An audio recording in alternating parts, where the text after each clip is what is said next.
Muy Listo. buenos días, tengan todas y todos ustedes bienvenidos. Mi nombre es Juan Abelardo Hernández Franco y el día de hoy en este diplomado de pensamiento crítico electoral me toca impartir la sesión análisis de cómo piensan los abogados de John Dewey. John Dewey era un filósofo norteamericano que forma parte de propiamente lo que se llama la escuela progresista pedagógica. Vamos a platicar un poco de la propuesta, los elementos. ¿Quién es este filósofo norteamericano?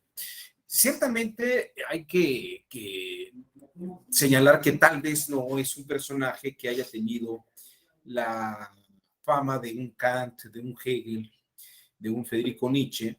Sin embargo, su labor es muy importante, sobre todo en materia educativa. Y diríamos que es el filósofo de la educación del siglo XX, de finales del siglo XIX, principios del siglo XX, y además el impacto que va a tener en van a ver ustedes que el impacto que tiene en la época contemporánea su modelo educativo.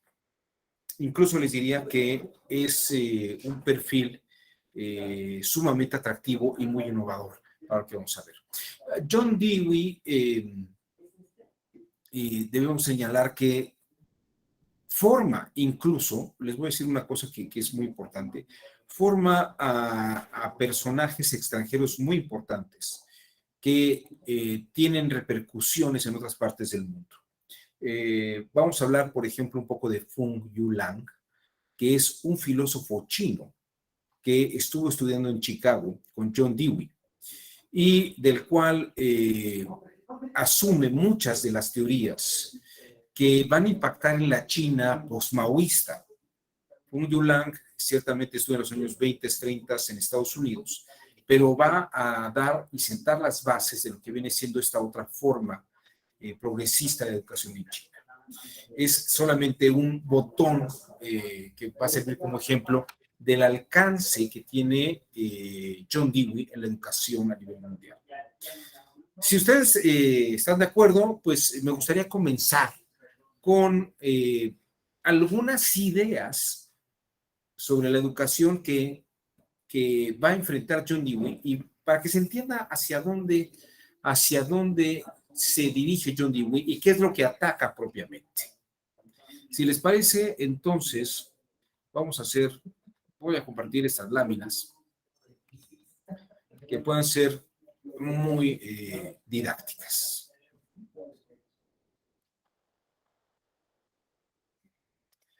Bueno, voy a partir del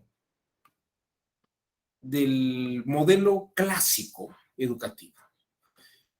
Y aquí voy a utilizar unas láminas para explicar el trasfondo filosófico de la educación durante más de 2000 años.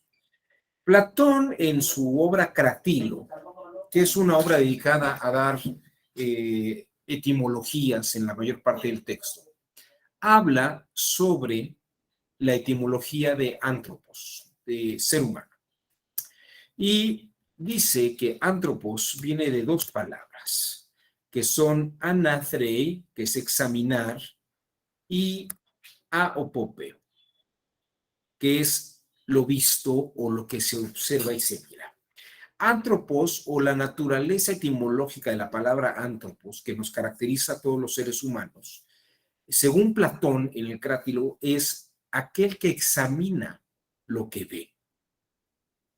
El que examina lo que ve, el que percibe y examina lo que ve.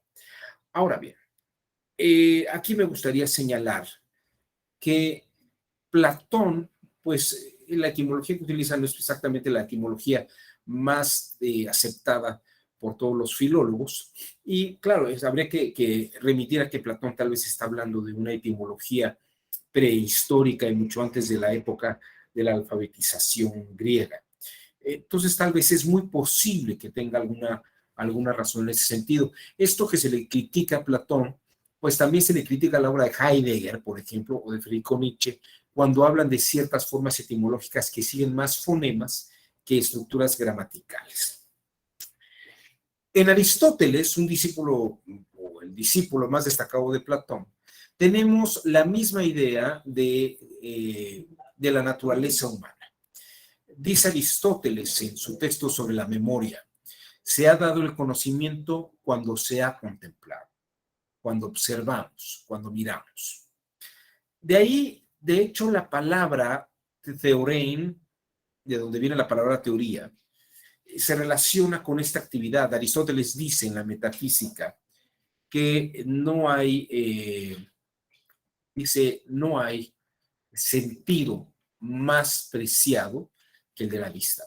Y lo dice después de decir que todo hombre tiende por naturaleza a conocer. Y conoce mejor, entre todos los sentidos, por medio de la vista. De ahí que la palabra teoría también tenga una relación íntima con esta idea de observar y aprender.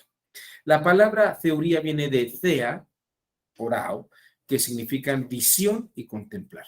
Entonces, fíjense ustedes que Platón y Aristóteles en esta línea van muy de la mano en cuanto que uno obtiene conocimiento a partir de lo que contempla.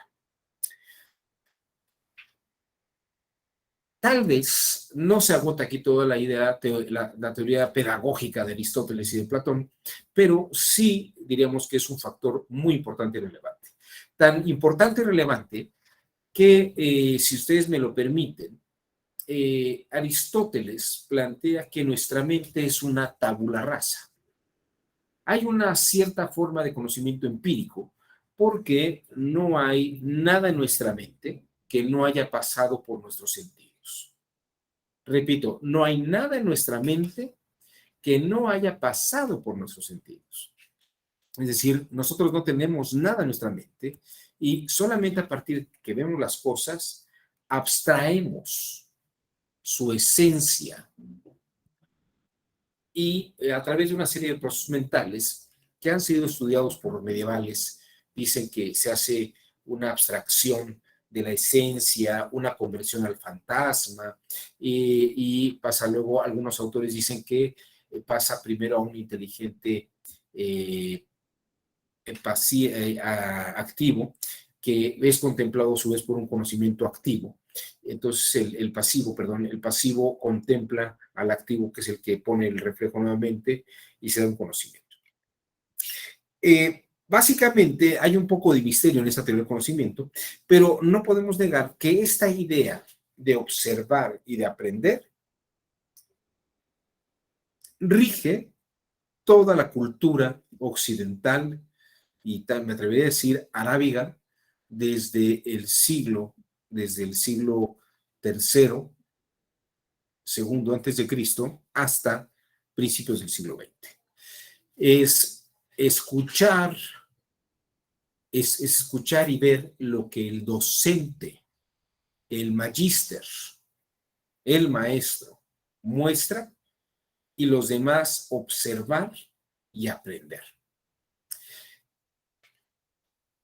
De hecho, la teoría cognitiva de la teoría plantea que uno observa y adquiere el conocimiento por observación.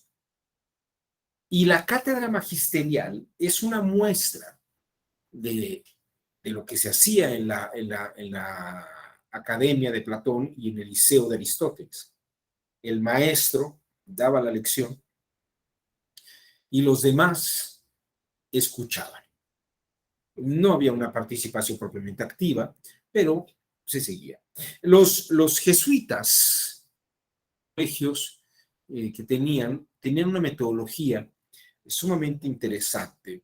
Si ustedes llegan a ir a algún convento jesuita, algún monasterio, bueno, no tenían monasterio, pero algún colegio jesuita, por ejemplo, en Tepozotlán, hacia el Estado de México, saliendo hacia Querétaro, si ustedes pasan por Tepozotlán, había lo que es ahora el Museo del Virreinato, me parece que se llama, tenía un jardín muy grande, tiene un jardín todavía muy grande, que semejan los colegios de jesuitas.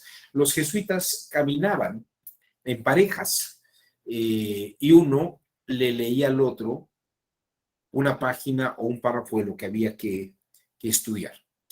Y una vez que terminaba, el otro le repetía de memoria lo que había que estudiar.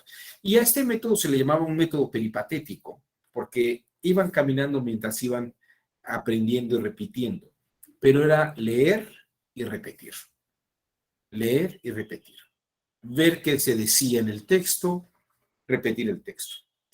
Prácticamente nuestra educación era memorística, no era una educación de comprensión a fondo, o propiamente el estudiante o la estudiante, considerando esta perspectiva de género, habría que ponerse a estudiar por su cuenta y en todo caso, ya en la privacidad o en el diálogo más cercano como tutorial al maestro, preguntarle sobre qué pasaría en algunas cuestiones. Pero esos temas no se veían en clase, en realidad no se cuestionaban esos temas, no se debatían en clase. Era aprender qué había dicho el autor y repetirlo tal cual. Y esto también es muy característico de la educación, de lo que nos pasó a muchos a mediados del siglo XX. Yo no podría decir a principios, pero sí a mediados me tocó a mí. Y lo que les puedo decir sobre lo que he leído de la educación a principios del siglo XX es que no había la cantidad de libros que uno quisiera que hubiera, ¿no? José Gauss, que era uno de estos profesores transterrados españoles que salieron huyendo por la guerra civil, llegó a México. Alfonso Reyes le dio una cátedra en el que ahora se conoce como Colegio de México. En aquel entonces era la Casa de España en México, pero el Colegio de México, y José Gauss daba clases de filosofía. Pero fíjense que no existía. Piensen ustedes que estamos hablando de 1936, 38, no existían. Uno no podía ir a las librerías como el Sótano o a Gandhi, porque no existían esas librerías, ¿no? Uno tenía que ir al centro a buscar algún libro en las tiendas de libros y habría que ver si había algún ejemplar de la obra que está buscando y a ver si la obra estaba en español. José Gauss, por ejemplo, cuenta en una correspondencia que publicó precisamente el Colmex y el Fondo de Cultura Económica, que él preparaba su clase. Fíjense, preparar la clase para José Gauss era traducir un párrafo de una obra de Heidegger o de Immanuel Kant para que a la hora que entraran las alumnas y los alumnos a clase, él leyera y analizaban ese fragmento. Es decir, y los alumnos tomaban apuntes. ¿Por qué tomaban apuntes los alumnos? Porque no había libros para leer exactamente lo que estaba diciendo la profesora o el profesor. Tenía uno que tomar el apunte y además escuchar qué estaba diciendo el maestro, porque el maestro era la persona que sabía de qué se trataba el texto, ¿no? Y hoy en día lo seguimos padeciendo. Yo doy clase todas las mañanas a las 7 de la mañana y todos mis alumnos están, algunos ya otros les vale poco, pero están tomando el apunte. Cuando yo ya les he dado bibliografía, ya incluso tenemos en esta época contemporánea PDFs de los textos. O sea, ya no hace falta que tomen el apunte, porque a final de cuentas pueden leer por su cuenta todo lo que se está diciendo. Claro, tal vez es una forma de seguir lo que un expositor está dando, pero esta forma educativa es precisamente lo que es una visión teórica de la educación. Siéntate, escucha y aprende, porque es la gran sabiduría aristotélica la que va en esa línea. En este contexto aparecen durante finales del siglo XIX una serie de pensadores que no solamente son juristas y filósofos, sino que tienen una amplia gama de experiencia. Fíjense ustedes, cuando estamos hablando de John Dewey, es un autor que casi muere a los 100 años, le faltaron 7 años para cumplir 100 años, ¿no? Arriba de los 90 años muere John Dewey. Y le toca el final del siglo XIX y el principio del siglo XX. ¿Quién es este señor John Dewey? Algunos datos históricos. Estudió en la Universidad Johns Hopkins filosofía, y la época en que él está estudiando filosofía es una época en que está de moda la lectura de Hegel. Hegel es un autor que va a influir sobre todo a autores como Carlos Marx. Si ustedes se dan cuenta, a él le toca esta época de la resaca hegeliana, que habla sobre la dialéctica. La dialéctica de esta idea de la tesis, antítesis y la síntesis, en Marx es una idea que sale de Hegel, por ejemplo. Hegel es el gran autor filósofo de este periodo. Es un autor que ya tiene, en este momento, en el momento que nace John Dewey, debe tener cerca de 30 o 40 años de muerto, pero es un autor que ha tenido un impacto importante. A finales del siglo XIX, Alemania tiene una fuerte influencia en los Estados Unidos. Entonces, la lectura no solamente de autores de filosofía, autores de ciencias sociales tienen un intercambio muy importante. La Universidad de Heidelberg y la de Friburgo tienen contactos muy cercanos con incluso con college, ni siquiera universidades propiamente, sino con el college, que es el paso previo. Por ejemplo, está Amherst, que es un college muy importante que se encuentra en los Estados Unidos. Y, por ejemplo, ahí apareció un señor Baxter, que es el padre de la ciencia política. Baxter acabó en Amherst, fue a estudiar a Alemania y regresó. Había un intercambio muy importante, pero también de Alemania a Estados Unidos. El mismo Max Weber pasa una temporada en los Estados Unidos y va a ser muy influenciado y va a conocer a William James. Ahorita vamos a hablar un poquito de esa relación. Pero quiero que vean ustedes que el pensamiento alemán que está surgiendo a finales del siglo XIX, principios del siglo XX, ese pensamiento que nos da a los neocantianos, a un Max Weber, a un Hans Kelsen, nace en este entorno y que básicamente es una época de repensar la educación misma. Hegel influye en John Dewey, diría que más como una estructura formal de pensamiento, más que Dewey desarrollara un modelo filosófico basado en Hegel. De hecho, esto no ocurre, solamente hay una fuerte influencia de Hegel en esta época. Estudia con un señor llamado George Morris, que es propiamente quien lo introduce en las formas de repensar a Hegel en su época. Obtuvo el doctorado en 1884 con una tesis sobre la psicología de Immanuel Kant. Kant era un autor previo a Hegel y obviamente estudiar a Hegel implica también leer a Kant, porque Kant es, precisamente Hegel es una reacción al pensamiento kantiano. De ahí John Dewey acompaña a Morris a la Universidad de Michigan, donde empieza a trabajar, y ahí le sucedió en la dirección del Departamento de Filosofía. Posteriormente, John Dewey va a ir a dar, hacia finales de los años 80, de los 1880, va a empezar a dar clases en la Universidad de Chicago, donde propiamente forma parte de un grupo muy importante de académicos que consolidarán a la Universidad de Chicago como la universidad que más premios Nobel obtuvo en algún momento de su historia en el mundo.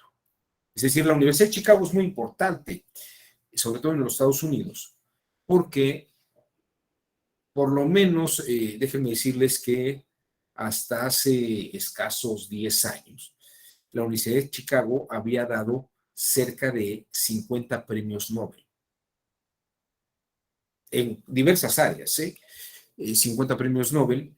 Fue cuna de los experimentos de la bomba atómica, estuvo muy influenciada en la bomba atómica. Hubo un decano muy importante que se llamó Robert Hutchins, que escribió incluso un libro que se llamó, un artículo, un ensayo que se llamó Una educación para utopía. Todo esto son los impactos que John Dewey va a tener. Pero voy a explicar ahorita un momento en qué consisten estos cambios. Solamente quiero que vean ustedes quién es este personaje y a partir de su estancia en la Universidad de Chicago, cómo va a impactar y qué va a hacer. En síntesis, John Dewey se opone, se le ubica dentro de la escuela de la pedagogía progresista. ¿En qué consiste esta escuela? Bueno, es una escuela que hace una crítica muy severa al formalismo en cuanto a aprender conceptos, géneros, especies, que era una visión muy aristotélica de la vida. Todo lo que Aristóteles decía que el modelo científico tenía que basarse en un esquema que hasta pudiera reproducirse en un silogismo. Género mayor, especie y subordinación de la especie al género, ¿no? Todo hombre es mortal, Sócrates es hombre, entonces Sócrates es mortal, ¿no? Un formalismo abstractivo en el que había que aprender puras teorías abstractas para poder entender en categorías abstractas cómo funciona la realidad misma. Esto, como lo imparte un magíster, una autoridad en la cátedra, se le vio como una forma de autoritarismo. Y bueno, algunos lo padecimos, otros no, pero algunos llegamos a tener profesores todavía muy a mediados de los años 1970 al profesor que decía, usted cállese y escuche, ¿no? No me pregunte o póngase a estudiar, o usted debe de alcanzar el nivel del profesor dentro del aula, ¿no? Entonces cállese y escúcheme, no me interrogue ni me cuestione, ¿no? Fíjense cómo ha cambiado la educación. Hace unas semanas, un alumno en un estudiante de licenciatura, le estaba yo explicando eh, algunos temas de lógica jurídica. Y llegó un momento en el que me dijo, es que no me convence. Entonces, me quedé callado, me dio mucha risa, la verdad, le dije, bueno, déjeme hacer mi mejor esfuerzo para tratar de convencerlo, ¿no? Pero me quedé pensando, si él le hubiera hecho ese comentario a alguno de mis profesores, le hubiera dicho, yo no tengo por qué estarlo convenciendo, ustedes están aprendiendo, cállese y escuchen, ¿no? Pero es muy interesante esto, cómo ha cambiado la educación en nuestros días. Pero esto tiene alguna razón, ¿no? Tampoco quiere decir que sea muy buena la observación que este alumno hizo, ¿no? Esto que ahora Marx Arriaga dice, esta educación neoliberal que desarrolla más espíritu de competitividad, bueno, habría que decirle a Marx Arriaga que precisamente la educación previa al neoliberalismo era una educación que fomentaba la competitividad, porque lo importante era quién entendía al maestro, quién avanzaba frente al maestro, quién podía seguir los pasos, quién era el discípulo o la discípula del maestro, ¿no? Solamente había una transmisión de conocimientos mediante memorización. Y de hecho esto es una cosa que sigue ocurriendo hoy en día. La mayoría de los exámenes que se aplican es a ver si usted recuerda los temas que se abordaron y los tiene usted en su memoria, ¿no? ¿Recuerda usted lo que vimos en tal sesión? ¿O recuerda usted cuáles son las características de tal? Y todo, claro, un formalismo abstracto donde solamente me tengo que aprender las cosas. Bienes, en vez de hablar sobre contratos donde hay bienes, uno aprende las formas, los tipos de bienes, la clasificación de bienes, fungibles, no fungibles, bienes, muebles, inmuebles, y pues uno lo ve de memoria, se aprende esas categorías y luego le van a preguntar a uno, ¿no? Ese tipo de cosas, ¿no? Las formas de matrimonio, con sociedad conyugal, por separación de bienes, en fin, mucha de esta educación es una resaca de lo que era la educación tradicional que viene por esa línea aristotélica cognitiva. ¿Qué propone John Dewey y qué propone la pedagogía progresista? Fíjense ustedes, esto ustedes lo pueden encontrar en lo que llamamos ahora escuelas Montessori, escuelas activas, escuelas de la nueva época, ¿no? No New Age, sino épocas de la nueva educación. Es un aprendizaje mediante la iniciativa activa en la que los alumnos deben de aprender, ¿no? Hoy vamos a hablar de los dinosaurios, ¿no? Les voy a mostrar unos libros de dinosaurios dentro del aula y hay quien puede hacer figuras de dinosaurios con la plastilina, hay quien puede hacer dibujos de dinosaurios, hay quien le voy a dar el Lego, háganme un dinosaurio con Lego, ¿no? Entonces, los alumnos deciden cómo aprender sobre el tema haciendo cosas.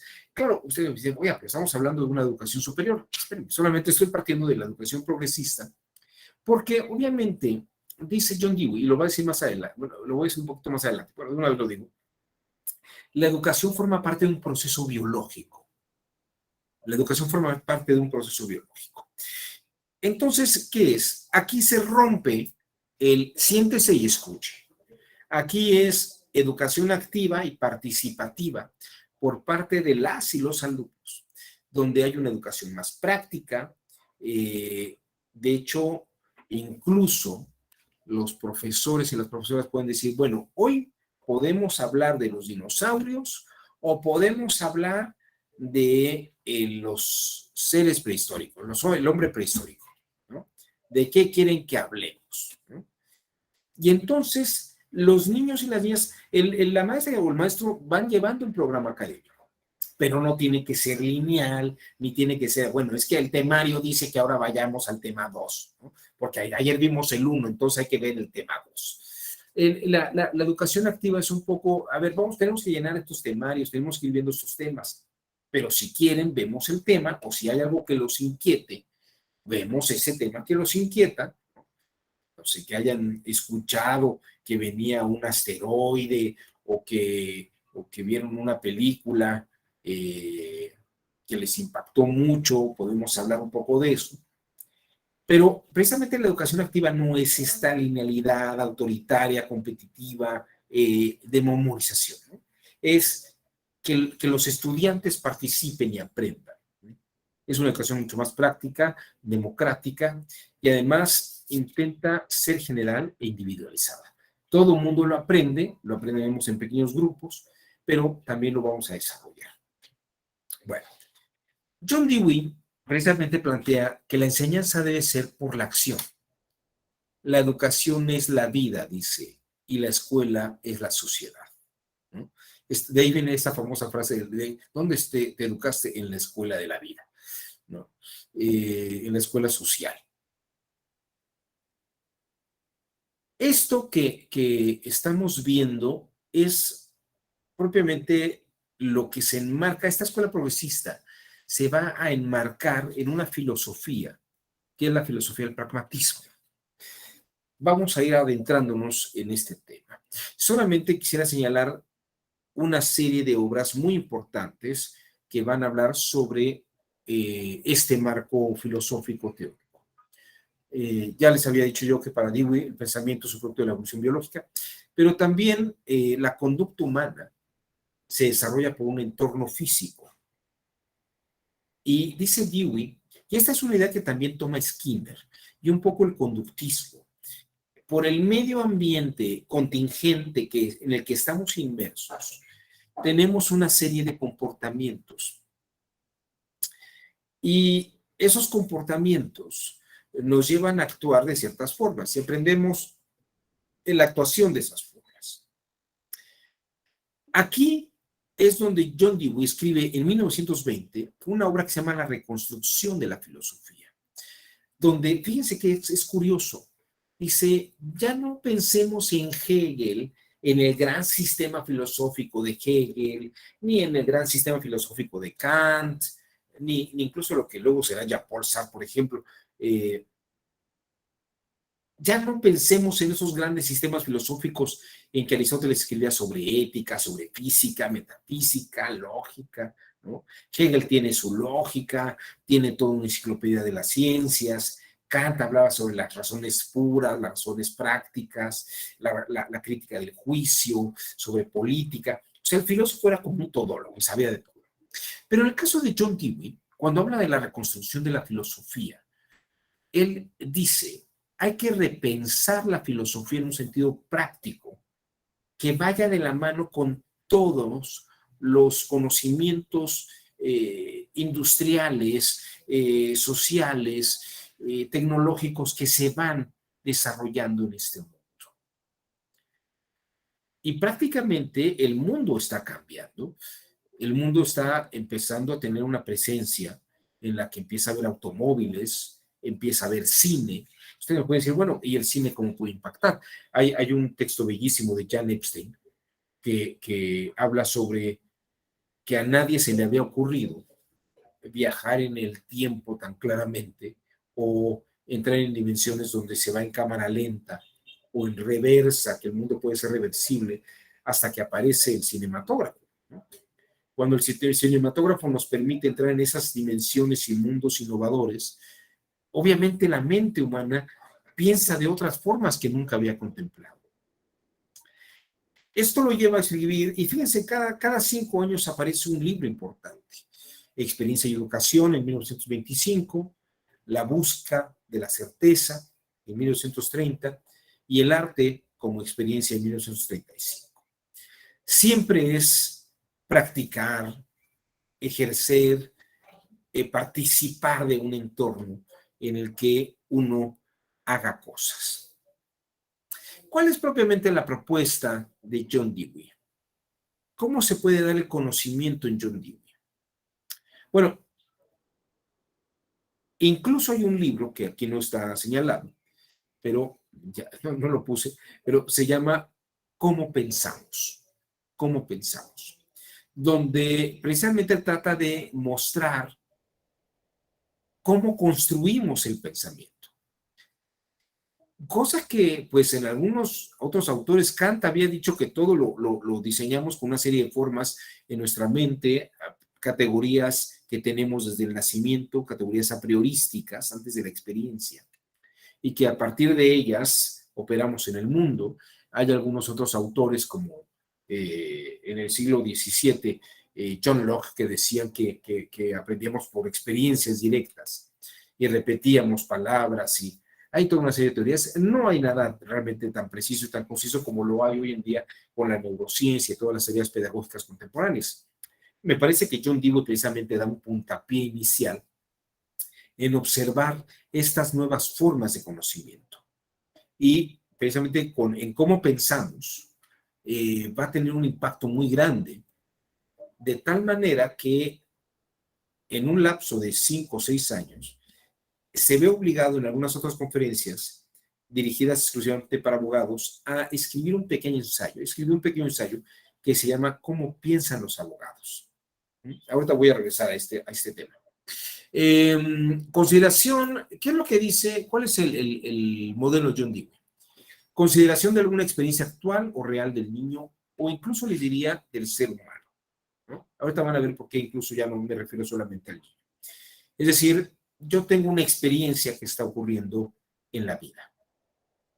Identifico qué problemas tengo, qué dificultad se está presentando en esto que estoy viviendo. Fíjense que se los voy a poner en estos términos. La educación que tenemos es que nos enseñan que las cosas son de cierto modo y ante las adversidades hay que responder de ese modo como hemos sido educados. Pero la realidad, en realidad, se nos presenta como una serie de experiencias, de imprevistos,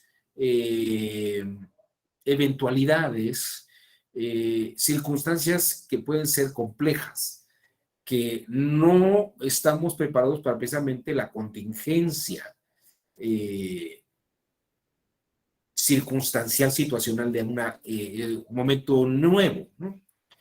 Es como, no sé si vieron ustedes esta película de Apolo 13. La nave ha sido lanzada y tiene todos los procesos bien desarrollados, tiene que hacer toda la trayectoria y cumplir su misión tal cual, paso por paso. Pero ocurre que parte del equipo se daña. Y entonces, la gran pregunta es cómo logramos que el dióxido de carbono que están generando no los ahogue y se pueda volver a generar oxígeno. porque el aparato que genera el oxígeno está descompuesto.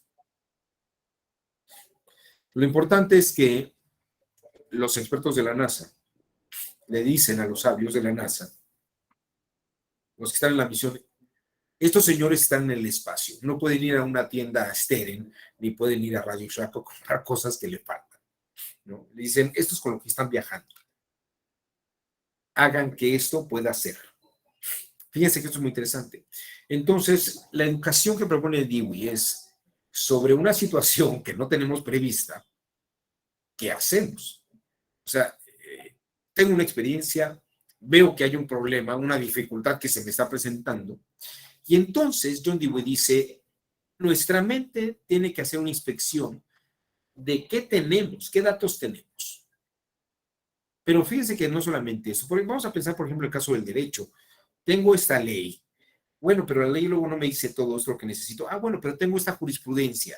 Ah, bueno, mira, es interesante, pero no me lo da todo. Bueno, pero tengo estos teóricos. Ah, pues sí. Pero el tema en particular no está previsto en este entorno. Y entonces John Dewey dice, bueno, con todo lo que tienes, trata de dar una respuesta, constrúyela, genera algo nuevo. Pero ya tienes como parámetros, tienes pautas. Esto es muy interesante, porque John Dewey parte de que por experiencia, nosotros no pensamos de una manera lógica, no estamos haciendo todo el tiempo silogismo, ni estamos haciendo cálculo matemático todo el tiempo. Más bien, obtenemos pautas por la experiencia que tenemos. Y a partir de esas pautas de experiencia, respondemos y vamos dando respuestas a cosas que se nos van presentando. A ver, permítame, es que creo que se desconectó mi computadora.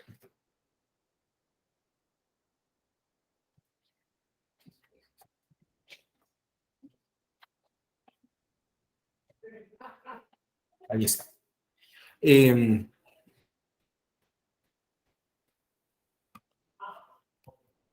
Nada más quiero comprobar que no se desconectó, ¿verdad?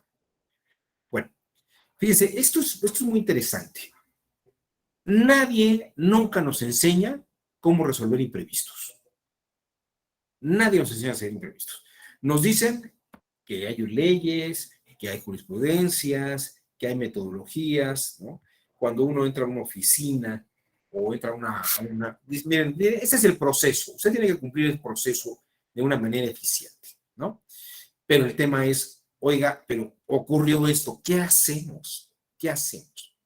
Hay una caricatura, una película que se llamó Bichos, hace muchos años, que hay una escena muy simpática al principio de la película. Están las hormigas caminando por una ruta, ¿no? Y de pronto cae una hoja del árbol exactamente en medio de la ruta donde van caminando las hormigas. Y se detienen las hormigas que están atrás y dicen, ¿qué hacemos? ¿Qué hacemos? No está en el protocolo. No, nosotros tenemos que seguir marchando por aquí, pero aquí hay una hoja, aquí hay una hoja.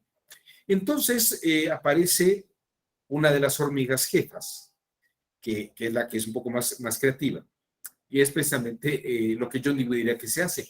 Bueno, analiza el problema. ¿Cuál es el problema? Que ya no tenemos la línea. Bueno, vamos a ir rodeando la hoja poco a poco y después de rodearla, retomamos el camino que tenemos, ¿no? Esto que explica la caricatura esta de Bichos es precisamente lo que John Dewey busca. No todo lo que me enseñó la profesora, el profesor, todo lo que estoy viendo, me ayuda a solucionar problemas todos los días. Precisamente, tenemos una educación que Noam Chomsky incluso ha dicho que a veces es una ignorancia estandarizada, ¿no? Oficializada, porque aprendemos cosas pero que no nos ayudan a resolver problemas. Y dice John Dewey, en realidad en la vida cotidiana se nos van presentando más cosas que no prevemos y hay que ir viendo cómo las resolvemos. Entonces necesitamos generar una educación para aprender a resolver problemas. E incluso, voy aquí a adentrar en el tema específico. John Dewey diría, bueno, un estudiante de Derecho aprende leyes, pero en realidad saber las leyes no resuelven los problemas que uno tiene que hacer todos los días, ¿no? Los abogados tienen que resolver problemas a partir o utilizando la herramienta legal, pero las leyes no resuelven los problemas. Incluso las situaciones que se presentan en la realidad, a veces las leyes no las alcanzan o no las ven o no las contemplan. Y uno tendría que ir precisamente viendo cómo desarrolla, con lo que sí hay, respuestas para lo que tiene que plantear una solución en la práctica misma. Esto es esencial, ¿no? Que nos enseñen a resolver un problema.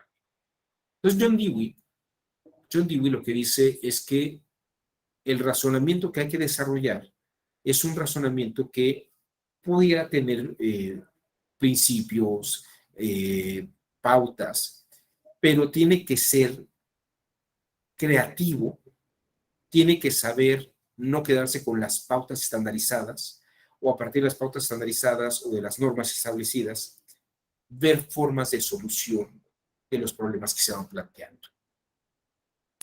Esto les diría que es básicamente una de las cosas más importantes que va pensando John Dewey. ¿No? Ya una vez que hace una hipótesis de respuesta, debe llevar a cabo una comprobación de la hipótesis por la acción. O sea, vamos a ver cómo funciona en la práctica. A ver, yo creo que esto habría que hacerlo de esta manera, de esta forma práctica, ¿no? Y ya una vez que vemos que sí se solucionó, hacemos la formulación de la hipótesis de solución. Bueno, esto es prácticamente lo que propone John Dewey con la escuela progresista. Ahora bien, déjenme platicarles que John Dewey forma parte de un grupo que se va a llamar el grupo de los filósofos pragmatistas y va a tener que ver mucho con el realismo jurídico norteamericano. De hecho, la siguiente sesión verán ustedes con mi querido amigo el doctor Raúl Ávila a Jerome Frank, que forma parte de este grupo de pragmáticos norteamericanos. Por aquí te estamos escuchando, mi querido doctor. Aquí estamos, ¿eh? Sí. Bueno, ya me voy adelantando un poco, ya estoy anunciando la sesión que vas a dar, Raúl. Te mando un fuerte abrazo. Bueno, Sí. muy bien. Si ustedes me permiten, antes de adentrarnos al pragmatismo jurídico norteamericano, al pragmatismo como filosofía, y que saltemos a la educación, fíjense, a la educación de los abogados, para ver cómo debe razonar un abogado, ¿no? Cómo razonan los abogados, luego de ahí, cómo derivarán todas otras obras como de póster de cómo razonan los jueces. Si ustedes me permiten, vamos a hacer un breve receso de unos 5 minutos. ¿Les parece? Un breve receso de 5 minutos y regresamos para esta segunda parte. Gracias.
Muchas gracias por su tiempo.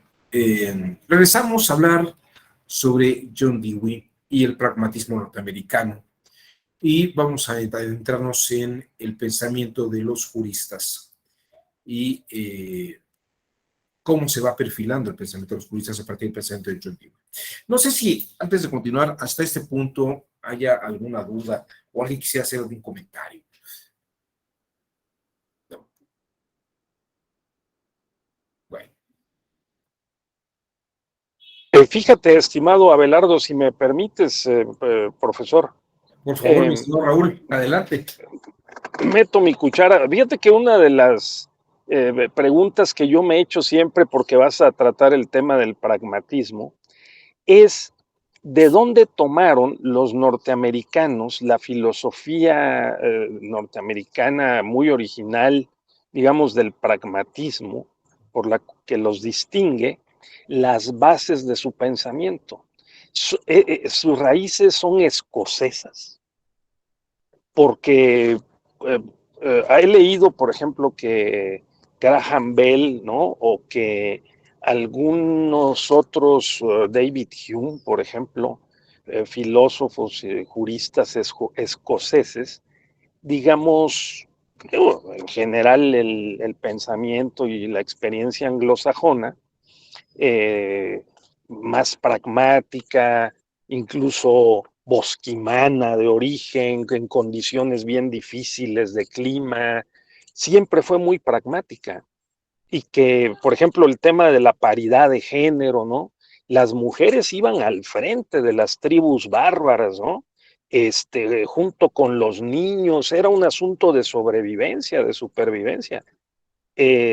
Para estos grupos humanos desde sus etapas, digamos, tribales, ¿no?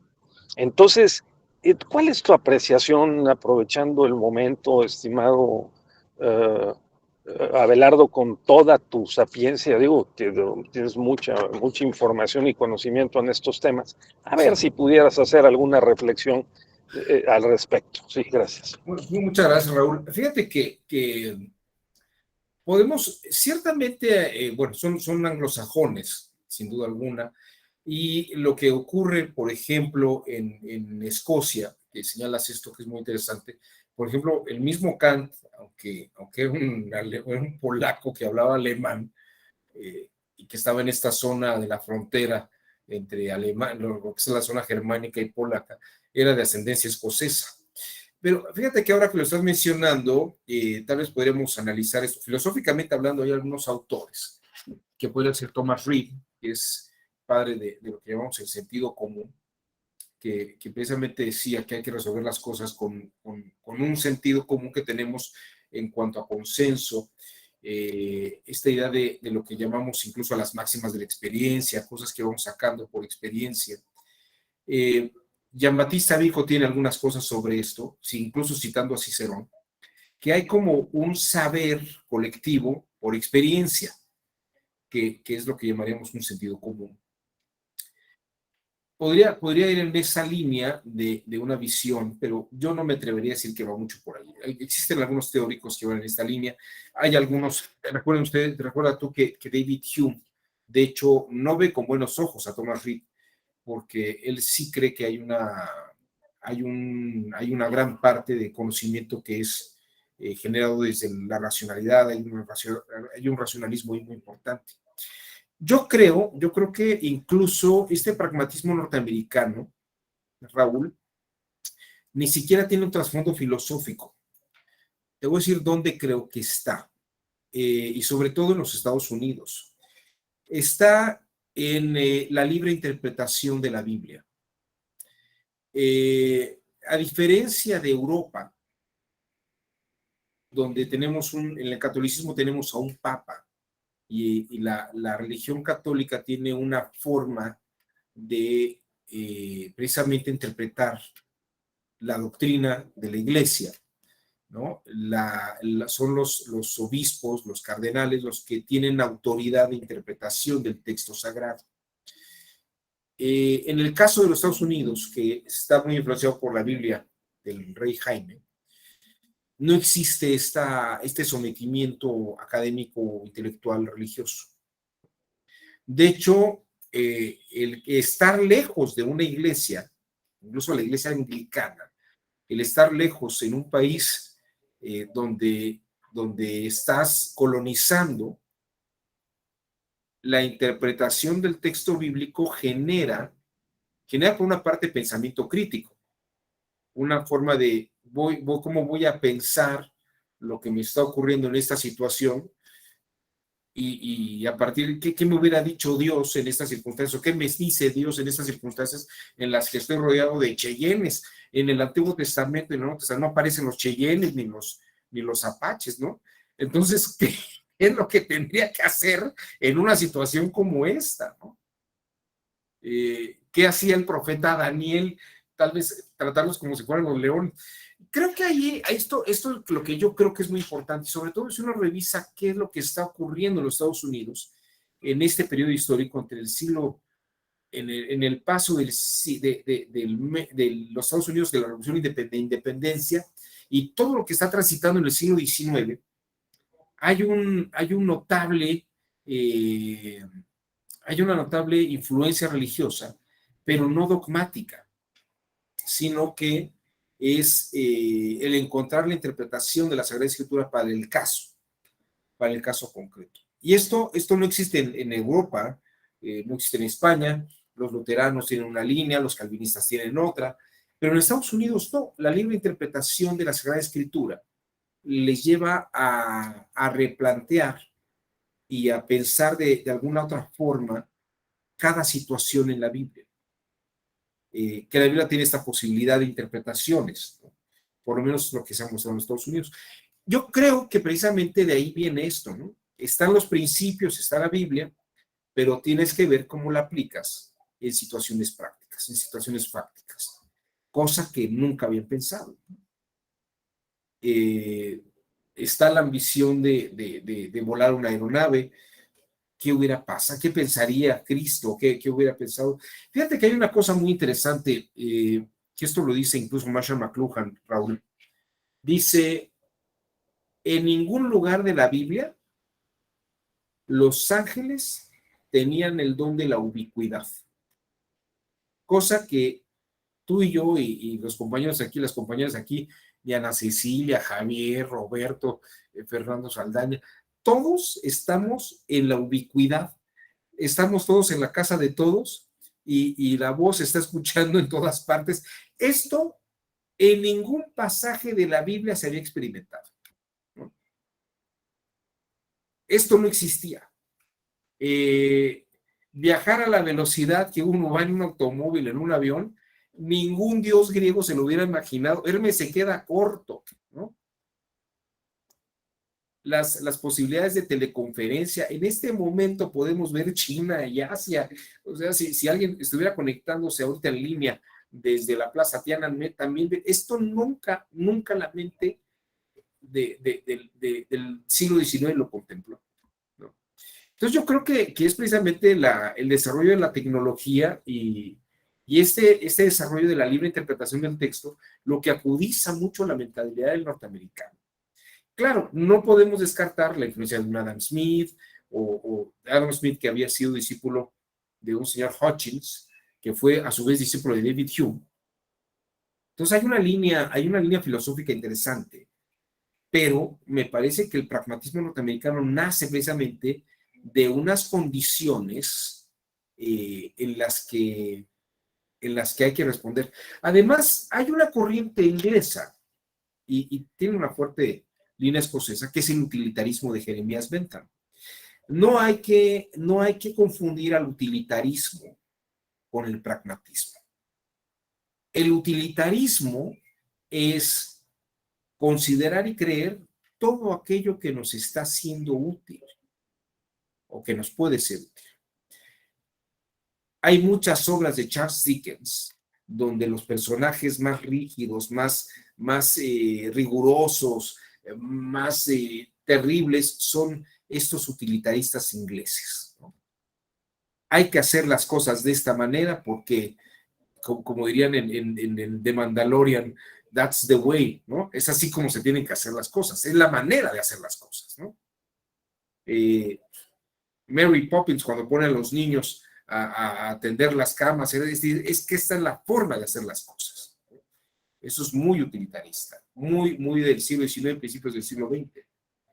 En cambio, el pragmatismo norteamericano a veces no es útil, ¿no? No es lo que necesariamente me sea útil, sino lo que en la práctica funciona, lo que en la práctica va a funcionar. Y aquí me gustaría señalar algo, porque también pensamos que el pragmatismo solamente es pensar lo que me está siendo útil, lo que me funciona, ¿no?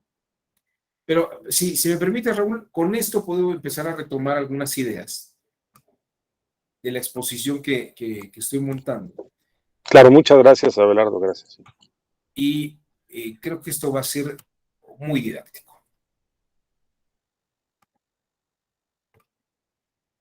John Dewey piensa que el pragmatismo, o sea, la idea de lo que es pragmático, es lo siguiente: yo puedo reconocer lo verdadero por la práctica. Yo puedo reconocer lo que es verdadero por la práctica. Déjenme ponerles incluso esto no lo pensaba poner, pero creo que puede ser muy didáctico en este momento. Miren, déjenme, esta es una imagen que yo creo que me va a ayudar a exponer esta idea del pragmatismo de una manera muy clara. Que además, así es muchas veces como la enseñan.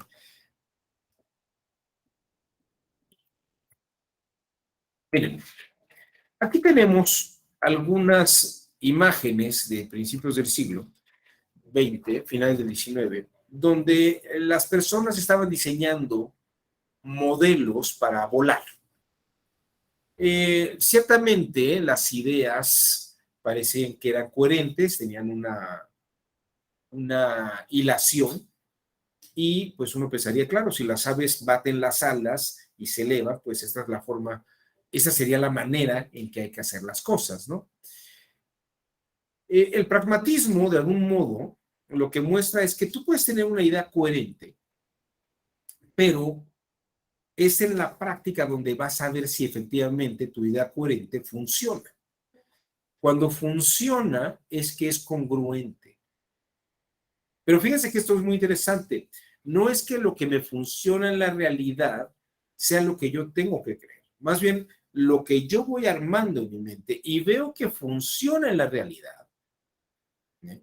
Lo que me está señalando es que mi idea, ¿no?, es verdadera porque tiene un impacto en la realidad. Que es muy diferente al utilitarismo de yo creo que hay que hacer esto porque me es útil pensar en estas cosas y de algún modo me deja conciencia.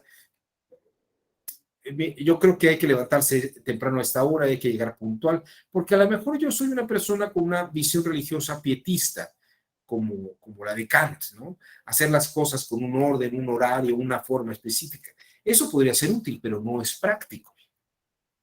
De todas estas ideas que ustedes vieron, solamente la idea de los hermanos Wright fue válida. Solamente ellos lograron elevar una nave en el aire. Y el pragmatismo norteamericano, esta es una forma en que se refleja el pragmatismo norteamericano. La idea de la máquina que vuela es la que están proponiendo los hermanos Wright, ¿no? Porque fue la que se pudo verificar y que funciona en la práctica. Es la que funciona en la práctica. No necesariamente quiere decir que todo lo que ocurre en la realidad deba de seguirlo, sino lo que verifico que está ocurriendo en la realidad lo debo considerar como algo que es válido. En este sentido, creo que el mismo avance tecnológico nos va llevando a entender que las teorías coherentes no necesariamente quiere decir que funcionaban. Y el pragmatismo precisamente muestra que hay una utilidad práctica, pero no hay que identificar lo que funciona como útil en la práctica como lo que es verdadero. La eficacia de la acción no es la verdad, pero nos revela la verdad, dice John Dewey. Se conoce obrando y se conoce para obrar. Yo entiendo las cosas, las conozco a través de la práctica, y vamos a pensarlo así: alguien que va a entrar, alguien que sabe la carrera, cualquier carrera que ustedes quieran, medicina, derecho, tengo el conocimiento, pero yo tengo que hacer las cosas para conocer, ¿no? Ya la única forma de saber cómo se debe parir un niño es estando en los partos, recibiendo a los bebés, ir que alguien me vaya guiando. Entonces voy conociendo con la actividad misma. No es siéntese y vea cómo lo hace la partera, ¿no? Es, a ver, déjenme a mí estar en el parto, practicar el parto, ¿no? Y ya una vez que lo voy haciendo y me van explicando, ya lo entendí haciéndolo.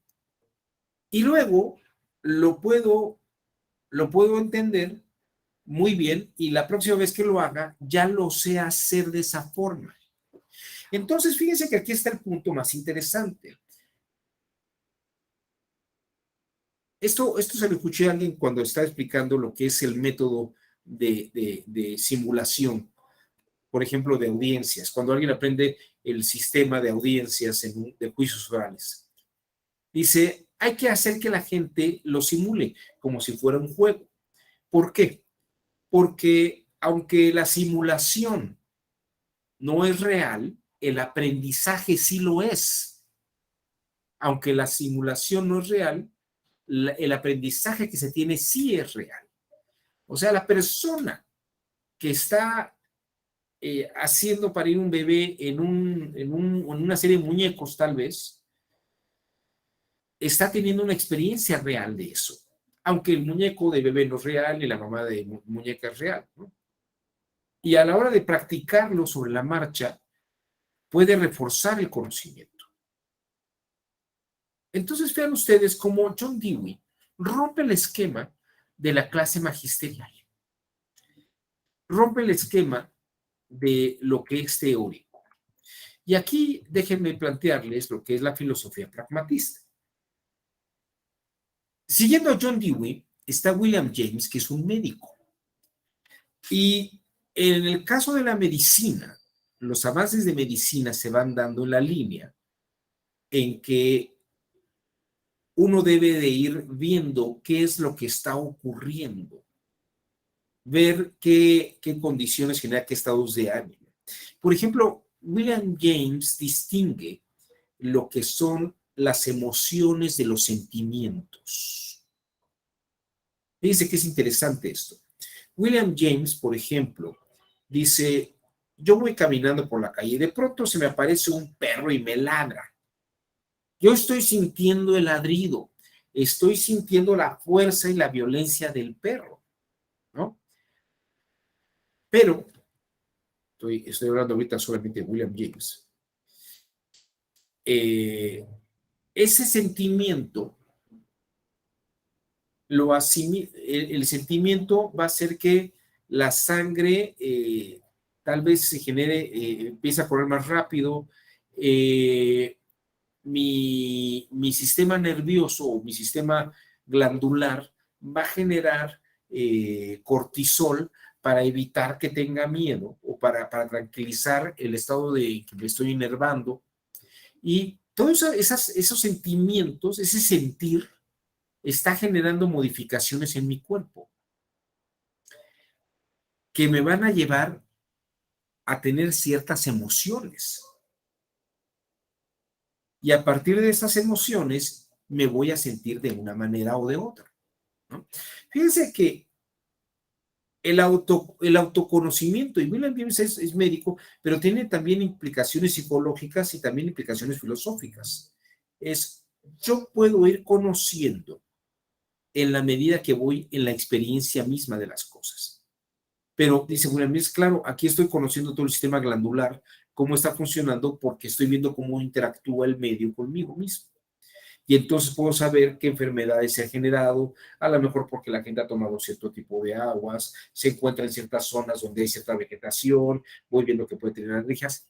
Entonces vean ustedes que es un estudio sobre lo que es real. Esta idea de William James y de John Dewey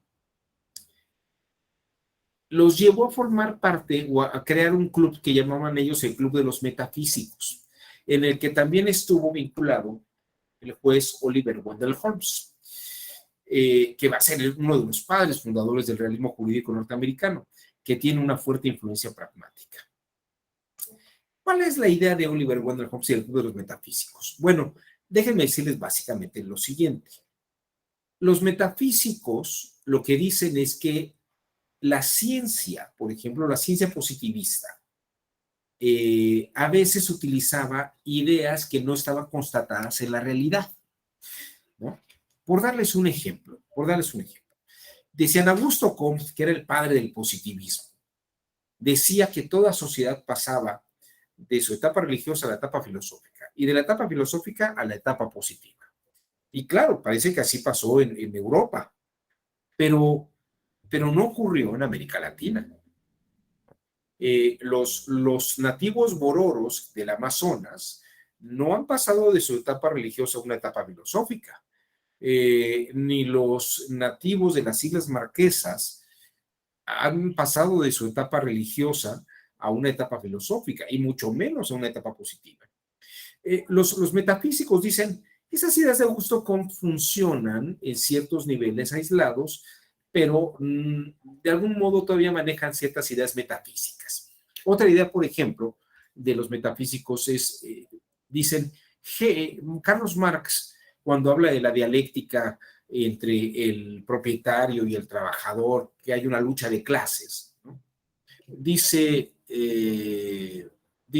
los pragmatistas norteamericanos del Club de los Metafísicos, esa es una idea metafísica, porque Marx saca la idea de la filosofía de Hegel, la idea de la dialéctica amo-esclavo, es una idea filosófica, pero eso no quiere decir que la realidad misma, esa idea haya salido de la realidad, más bien es una idea filosófica con la cual se explica la realidad.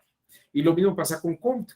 Veo que algo ocurrió y esa idea abstracta explica cómo ocurre en la realidad. Hay varias ideas abstractas que tenemos y atribuimos que eso es lo que podría explicar la realidad. Pero a principios del siglo XX, los pragmatistas norteamericanos, como lo estaban viendo ustedes, lo que es interesante es que hay una serie de principios de aerodinámica, pero que no funcionan en la realidad. Entonces dicen, esas son ideas metafísicas que no funcionan, ¿no? Para darles una idea de una de las grandes ideas metafísicas que había, que Albert Einstein tumba, todavía a principios del siglo XX pensaban los físicos que había una cosa en el aire que se llamaba el éter y que la luz que nos ilumina viajaba por el éter.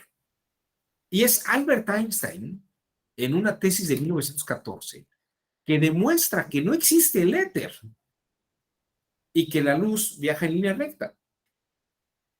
Pero esto precisamente es lo que llaman algunos ideas metafísicas.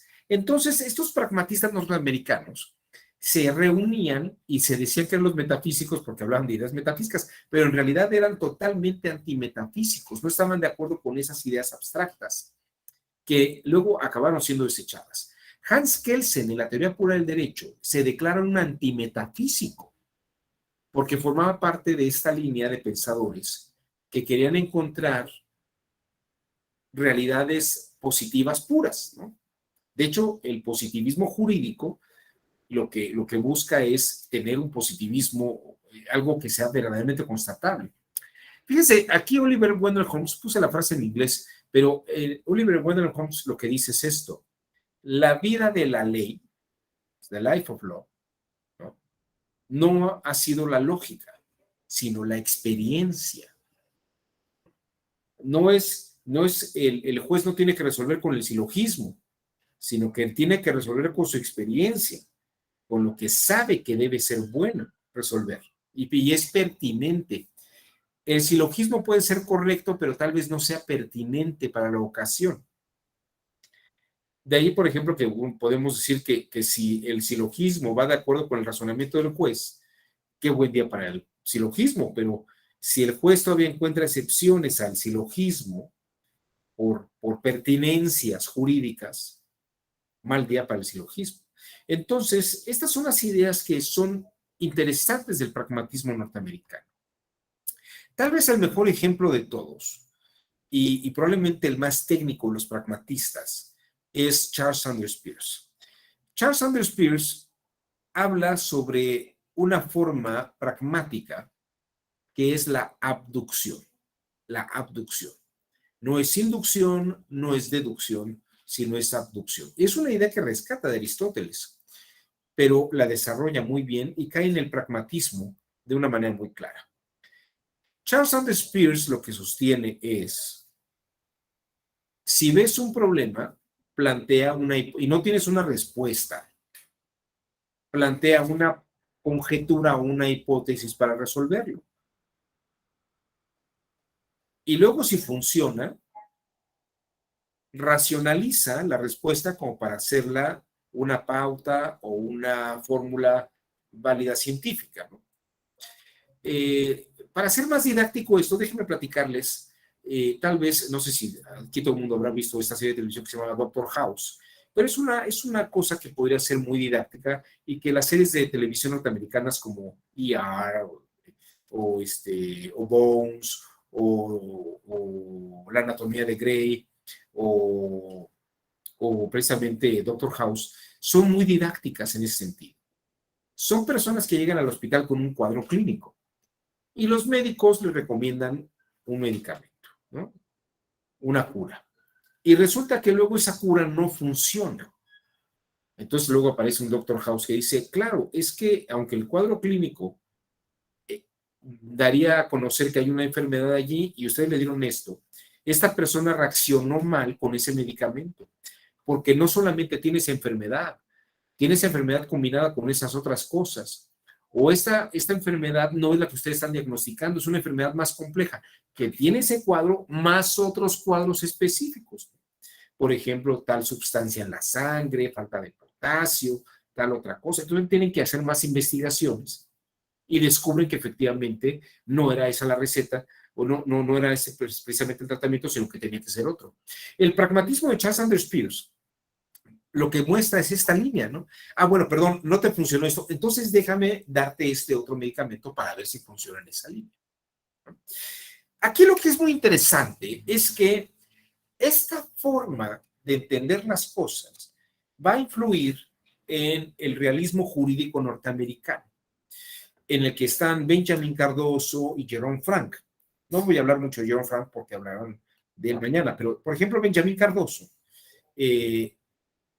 y Frank sostienen que el pensamiento de los abogados, y aquí va muy influenciado por John Dewey, el pensamiento de los abogados es un pensamiento que se da por ensayos y errores, por ver que había una situación, tratar de analizar como ese cuadro clínico, bueno, aquí tendríamos que realizar tal acción o meter tal excepción o hacer este trámite jurisdiccional o utilizar esta estrategia jurídica. Y que en la medida que se va viendo en los procesos cómo funciona, cómo falla, uno puede ir teniendo la experiencia, el conocimiento por experiencia de qué sí va funcionando y qué no. Esto luego, por ejemplo, a Jerome Frank lo va a llevar a formular que la mejor forma de aprender derecho es con prácticas profesionales, con lo que luego se llamarán clínicas jurídicas, ¿no? Que los estudiantes no solamente estén encerrados en una escuela, sino que vayan y practiquen, ¿no? Con profesores. Ahorita voy a regresar al tema del pragmatismo norteamericano y de las escuelas de derecho. Me gustaría aquí abrir un paréntesis para platicarles de Feng Yulan. Feng Yulan es un filósofo chino. Si a ustedes les interesa es probablemente el filósofo chino más importante del siglo XX, porque entiende la diferencia entre la filosofía oriental y la occidental. Pero además esto lo descubre por un trabajo, que es su trabajo recepcional, que le entrega a John Dewey. Él es estudiante de John Dewey. Aquí tienen ustedes una foto abajo al inferior derecho de cuando él estaba en Chicago en los años 30. Feng Yulan, de hecho, tiene un ensayo que hizo para John Dewey que se llama ¿Por qué China no desarrolló ciencia? ¿Por qué China no desarrolló ciencia? ¿No? Y esto es muy interesante e incluso la explicación que da Feng Yulan en su ensayo, y que lo diríamos que la tesis la dirige John Dewey, tiene una fórmula que se utiliza incluso en algunas películas como Kung Fu Panda y el Karate Kid en la versión de Jackie Chan con el hijo de Will Smith. Fíjense que es muy interesante. Lo que dice es lo siguiente. El occidental es como si el occidental y el oriental vieran un lago, ¿no? O estuvieran precisamente frente en el agua, viendo el agua. El oriental trata de observar el agua, ¿no? Para poder ver el agua quieta y ver qué hay a través del agua y qué hay en el agua misma, ¿no? O qué se mueve arriba del agua. Dice, en cambio el occidente, por eso la mentalidad del oriental es observar, no hacer. En cambio el occidental, dice Feng Yulan, el occidental es como si cuando quiere entender algo, empieza a meter reglas, empieza a hacer fórmulas matemáticas, empieza a tomar medidas, cantidades, porcentajes, ve cuánto pesa el agua, y eso es exactamente igual que manosear el agua, dice Feng Yulan. Entonces el occidental, en realidad, el agua la observa desde sus parámetros, mientras que el oriental quiere saber lo que es en realidad el agua y lo que está pasando en el agua, y por eso solamente la observa, no la toca, no está metida en esas cosas. En este caso, lo que pasa con Feng Yulan y lo que muestra John Dewey, lo que John Dewey le lleva a ver, es que el oriental permanece en una subordinación y en una sociedad, en una subordinación imperial y prácticamente en un estado en un estado de vida medieval, propiamente rural, ¿no? Feudal, si ustedes quieren ver a principios del siglo XX, porque no tienen esta inquietud de razonar las cosas ni someterlas en categorías racionales, simplemente están en la observación, en la contemplación. Mientras que el occidental hace cosas. Y Feng Yulan dice, claro, esto ha mantenido a Oriente sin hacer tecnología y sin ir haciendo cosas nuevas, porque está inmerso en la realidad, mientras que el occidental quiere transformar la realidad. Y en ese sentido hay un pragmatismo muy importante, se van haciendo cosas que van modificando y van haciendo.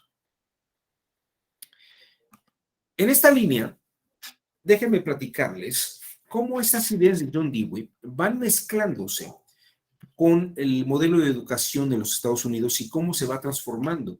Esta educación activa que propone John Dewey va a vincularse con lo que se llama el método de estudio de caso y el método de caso. El método del caso, si ustedes van a Estados Unidos y estudian derecho, por ejemplo, no les van a dar el libro de Derecho Administrativo ay, ¿cómo se llama este? Bueno, ahorita se me fue el nombre. No van a llevar Introducción al Estudio del Derecho de García Maínez, ni Bienes, ni el Gabino Fraga, ni van a llevar al Rogina Villegas, no van a llevar libros de casos, digo, libros de teorías generales, ni teoría de las obligaciones, ni teoría de los bienes. ¿Qué es lo que van a llevar? Casos. Christopher Columbus Langdale era un estudiante de Derecho que, sin ser practicante, se metió a hacer trabajo de bibliotecario en la Escuela de Derecho. Esto, fíjense, entre 1851 y 54. Y empezó a ver que en la biblioteca pues estaban los alegatos, estaban los expedientes, estaban las sentencias. Y entonces él se dio cuenta que si uno estudiaba los casos, podía ir aprendiendo sobre la práctica los problemas jurídicos. Entonces a Christopher Columbus Langdale se le ocurrió, voy a tomar las sentencias y voy a prepararlas como casos en la que unos estudiantes van a ser la parte demandante y los otros van a ser los demandados. Y podemos tener otra sección que sean los jueces, que vayan viendo y midiendo cómo se va dando y desarrollando el proceso. E incluso hasta podríamos revisar cómo lo resolvieron esos jueces y hacer un análisis crítico del caso. El método de estudio del caso es, cuando decimos método de estudio de caso, estudiamos la resolución de las y los jueces. Cuando decimos solamente el método del caso, solamente estudiamos, diríamos, la demanda y la defensa. Pero ya la resolución la tenemos que ir aprendiendo sobre la marcha. Entonces, se dan cuenta, es una simulación de juicios.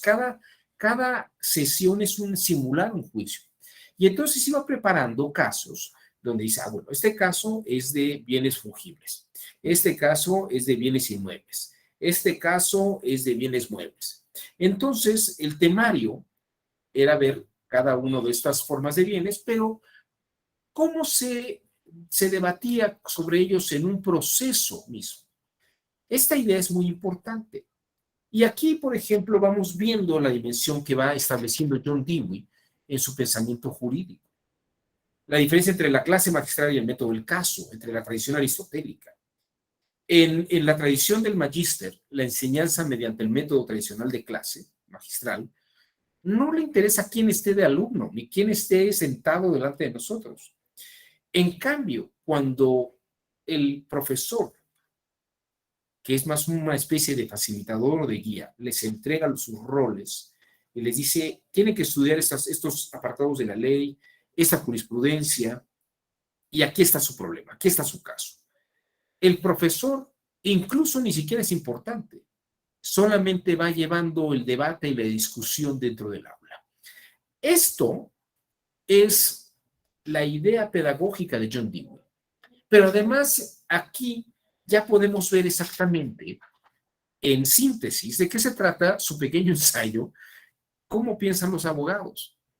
Los abogados tienen que tener esa experiencia de pautas vitales y van desarrollando estas conclusiones vitales para ir construyendo fórmulas de situaciones imprevistas.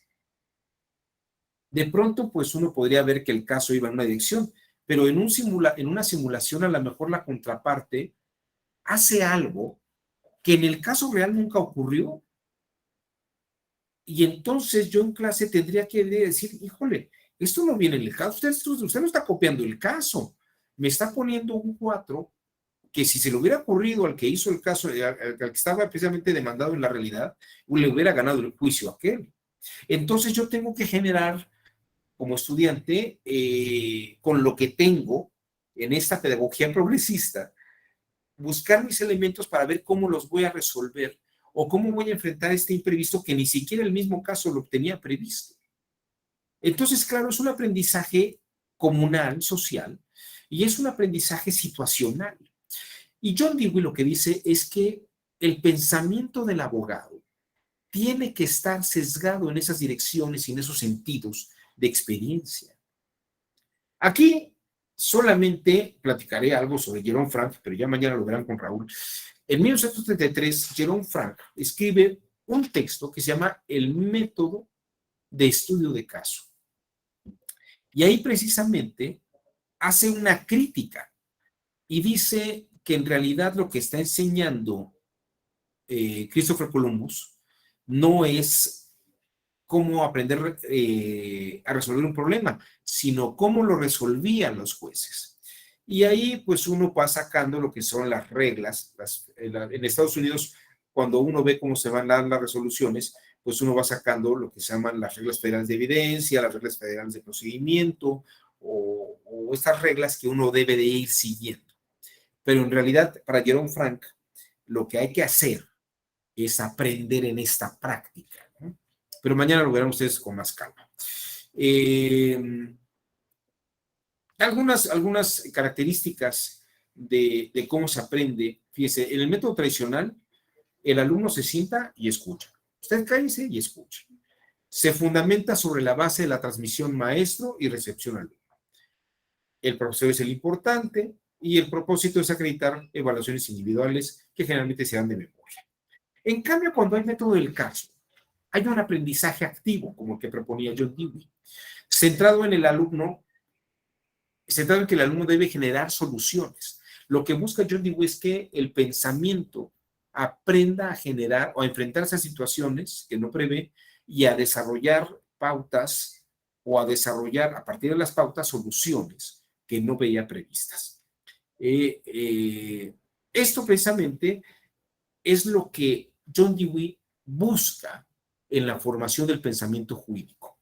Y de algún modo dice, un abogado tendría que pensar con estas fórmulas de capacidad creativa sobre situaciones concretas, ¿no? ¿Cómo hay que entrenar el pensamiento de un abogado?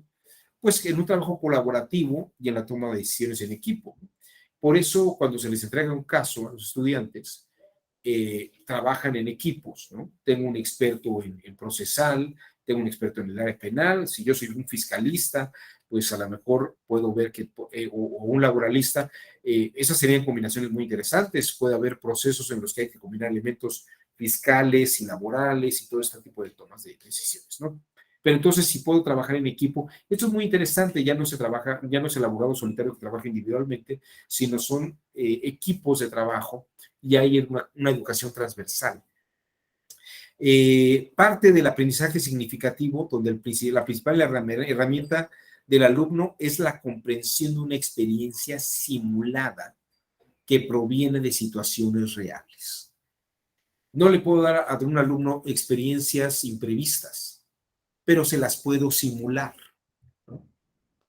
Y esto es lo que es muy interesante.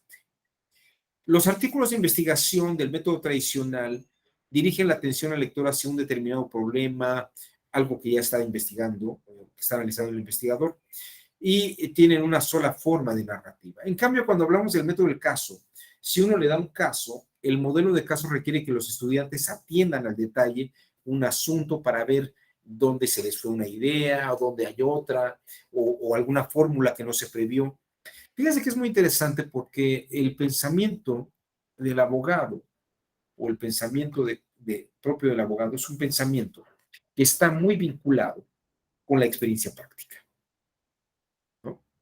Y les diría que esto que John Dewey vio con mucha claridad y que sabe que eso es lo que hace que una abogada, un abogado, una jueza, un juez, una magistrada, un magistrado tenga éxito, esto es algo que habría que desarrollar y enseñar. Diríamos que cómo piensa un abogado de John Dewey es cómo debería pensar el abogado. No tiene un estándar, sino es una capacidad de construcción de resoluciones sobre problemas concretos. Y aquí está un fenómeno epistemológico importante. Si ustedes me preguntan, ¿y a qué viene todo esto? Bueno, que precisamente la construcción del derecho y la resolución del derecho no es solamente la aplicación de una norma a un caso concreto, es saber la aplicación de la norma, adecuarla en la medida interpretativa para el caso concreto y además ver en qué sí se ajusta y en qué no. Pero para esto hay que desarrollar un pensamiento crítico. Y obviamente es un trabajo de desarrollo epistémico sobre cómo deberíamos ir pensando. Pues hasta aquí la la exposición que tengo sobre John Dewey. Me gustaría ahora sí preguntar tal vez un par de ideas que les ha parecido, si alguien tuviera alguna inquietud sobre alguna de las cosas que hemos platicado esta tarde, algún comentario, alguna crítica, algo que consideren que está bien o que está mal. Yo no sé si ustedes les dieron alguna educación activa. A mí nunca me la dieron, pero puede ser interesante. Gloria Cruz, levantó usted la mano, le escuchamos. Muchas gracias, maestro. Es muy interesante todo lo que plantea desde los inicios. Pues los filósofos se han preguntado siempre por esa manera que en la que podemos conocer. Como usted bien lo menciona, desde Aristóteles se ha preguntado por muchas cosas y lo seguimos haciendo hasta nuestros días, ¿no? Esa manera particular en que plantea el conocimiento que proporciona John Dewey para los abogados creo que es muy importante porque diariamente surgen para los abogados, entonces siempre debe haber una solución y como dice, el conocimiento no es lineal, es cíclico, ¿no? Porque vamos aprendiendo formas y categorías que nos están sirviendo para poder dar solución a lo que se nos plantea. Y fue un gusto escuchar su ponencia, muy interesante lo que nos plantea y muchas gracias. Muchas gracias a usted, Gloria Cruz. Interesantes sus observaciones, sus observaciones. Me parece que efectivamente son relevantes y una de las cosas que ha ocurrido con nuestro sistema jurídico o nuestro sistema educativo es que no nos hemos adentrado todavía a esas formas de casuística. Y yo creo que es muy interesante, sería muy interesante que tuviéramos esa posibilidad de experiencia académica. Porque uno aprende a final de cuentas en la práctica misma. John Dewey diría, bueno, mientras no tengas tú a alguien que te lo enseñe, en la práctica misma se podrá dar. Roberto Ramírez, levantó usted la mano, le escuchamos. Sí, buenas tardes. Disculpe, es que he estado haciendo diligencias, pero he estado siguiendo la sesión. Bueno, no se distraiga, porque no se vaya a estrellar, sí, por favor. De hecho, ya me estoy estacionando. Bueno, yo soy abogado, pero igual también soy docente a nivel de licenciatura. Y John Dewey fue al revés. Yo no lo conocí por medio de la facultad. No conocía la faceta de abogado. O sea, yo más bien estudié una maestría en educación y ahí es donde vimos a Dewey. Y lo vimos como Dewey como una persona que contribuyó a los procesos de enseñanza-aprendizaje. Para mí, sí, en esas clases de aquí del diplomado de la Escuela Judicial, pues me he llevado esa sorpresa de que Dewey es uno de los grandes, no solamente grandes pedagogos, ¿no? Podemos llamarlo de esa manera, sino también filósofos y juristas, vaya. Sí, para mí esto ha sido agradable ver todo eso. De hecho, ahorita estaba con un amigo que también está dando clases de Derecho y le estaba escuchando un poquito de lo que está diciendo. Dice, ¿a poco es el Dewey que nos enseñaron en la maestría? Sí, es ese mismo que nos enseñaron sobre el constructivismo, la escuela activa, todo eso. Nos lo habían enseñado. Ahorita, pues, para mí pues, ha sido una gran sorpresa ver a Dewey jurista, a Dewey filósofo. Muchas gracias, Roberto. Sí, así nos pasa. Y ahorita que lo estás mencionando, me gustaría hacer una acotación. Yo durante muchos años pensaba que el sistema Dewey que se aplica en las bibliotecas se le atribuía a John Dewey, a John Dewey, pero no, es otro John Dewey. Entonces, cuando ustedes entran a ver la clasificación de la biblioteca, no tiene que ver con este John Dewey que platicamos ahorita, ¿no? Este es un John Dewey que tiene muchas facetas y muchas caras muy interesantes. Bueno, me quedan escasos 4 o 5 minutos. ¿Alguien más quiere comentar algo? Hable ahora o calle para siempre. No. Bueno, pues espero que haya sido de su interés la sesión del día de hoy sobre el texto de Cómo razonan los abogados, John Dewey. Les podría decir simplemente que esto que he platicado el día de hoy, John Dewey lo plantea en el texto. Y hay una última parte donde habla sobre la importancia de la lógica, diciendo que si una vez que uno ha practicado esto y se ha verificado en la realidad y tiene una pertinencia aplicada, sería muy interesante verificarlo con un modelo racional lógico, que a mí me parece que es muy oportuna esta idea de John Dewey y que es una idea que de hecho se implementa dentro del programa del Diplomado de Lógica Jurídica Electoral.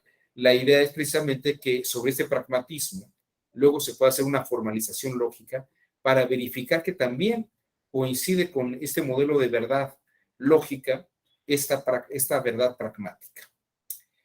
Bien, pues les agradezco a todas y a todos su generoso tiempo. Estamos a martes, creo que será una extraordinaria semana y les auguro una sensacional sesión el día de mañana con el doctor Raúl Ávila Ortiz, al cual le mando un fuerte abrazo y muchas gracias por estar en la sesión, Raúl. Que tengan muy buen día. Hasta luego.